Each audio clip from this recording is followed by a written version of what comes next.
Hi all, welcome back. I wanted to do a quick little tutorial on finishing and it'll give the kids something to practice and work on at home during this time. Hopefully when we all get back out there playing football again, they'll have a better shot about them and be able to finish a little bit better. The first point that I'm going to give is locking your ankle.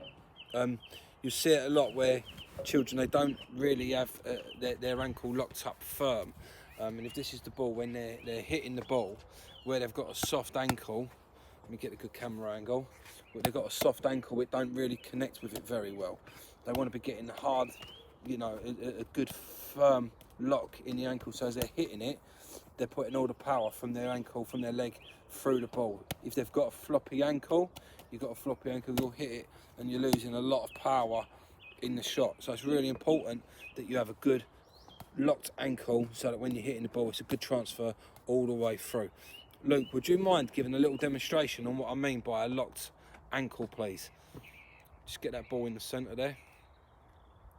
So a good demonstration. So yeah, it's a good lock in the ankle. Try not to kick the ground. Yeah, and get the ankle nice in a good position. So the first one, is that we have a good locked ankle. The second point that I'm going to give you is try to lean over the ball, and you'll get a good amount of power go through the ball, and you'll hit it nice and straight. You'll get a good amount of power by leaning over the ball. If you lean back too much, you're going to be hitting the ball too high. You can lean back a little tiny bit or not as much, but you want to be leaning over the ball to generate as much power as possible. The third pointer is more aggressive in your run-up. Be more aggressive. You'll see a lot of kids when they're taking run-up, they take a little tippy-toe run-up. Like, give us a demonstration what I mean by little tippy-toe run-up. So they're doing a little tippy-toe run-up. When you're having your shots, get a good aggressive run.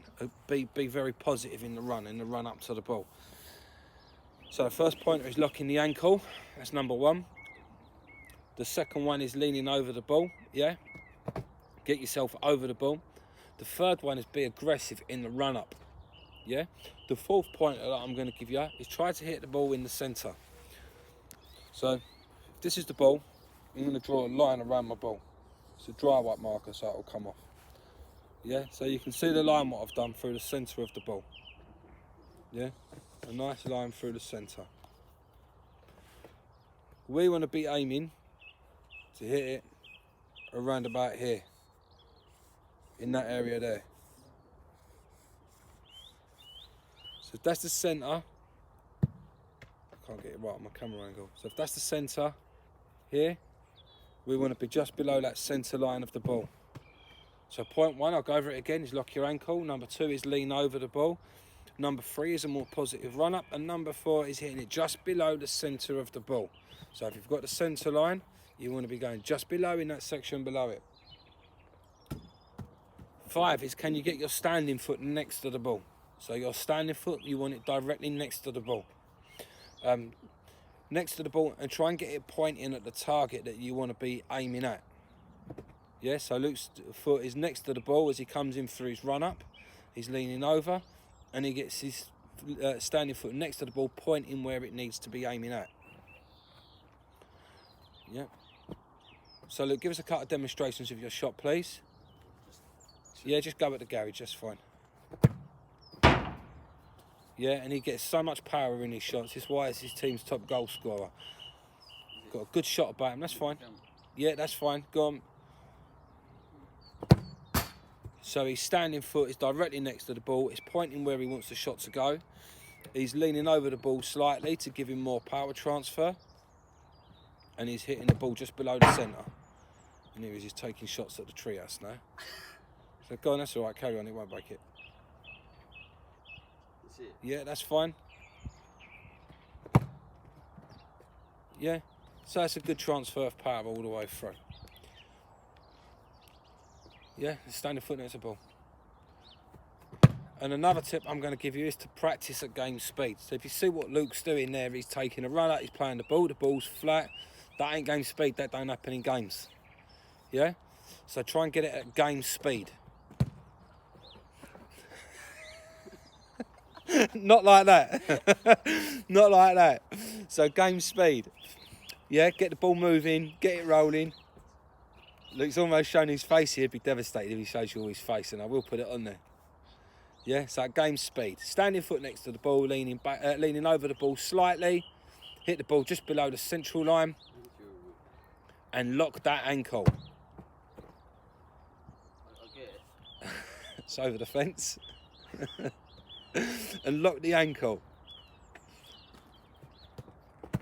The problem for Luke is that we're using size 3 balls, and he should be using a size 5.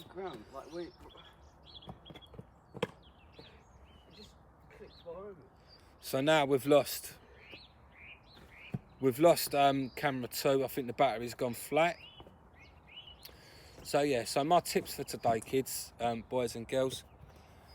Number 1 is lock your ankle. Yeah, that's quite an important one. You get a good transfer of power.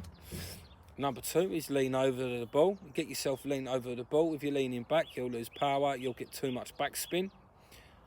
Number 3, a more aggressive run up. Be more aggressive in the way that you're running up to the ball. Don't tippy toe. Have a good positive run. Get a load of power behind it. Luke's now kicking balls at me. Get a good bit of power behind it. Standing foot next to the ball and pointing towards the target. Yeah, that's another important one. And practice at game speed. Yeah, you want to be practicing at game speed. There's no point doing it at a half pace or anything like that, because when it comes to your matches, you won't be able to do it at that pace. So they're my tips. And the other final tip that I'm going to give you is when you swing your leg, you want to swing your leg back as far as you possibly can. I've lost camera 2, so I can't really give you much of many more demonstrations now. Let me just see if I can reboot pattern camera 2. It's gone off. Has it gone off, Luke? Yeah? Yeah, so I've lost camera 2. So yeah, they're my tips for today then, boys and girls. Have a little go at them when you're shooting. Let me know how you get on. See you later.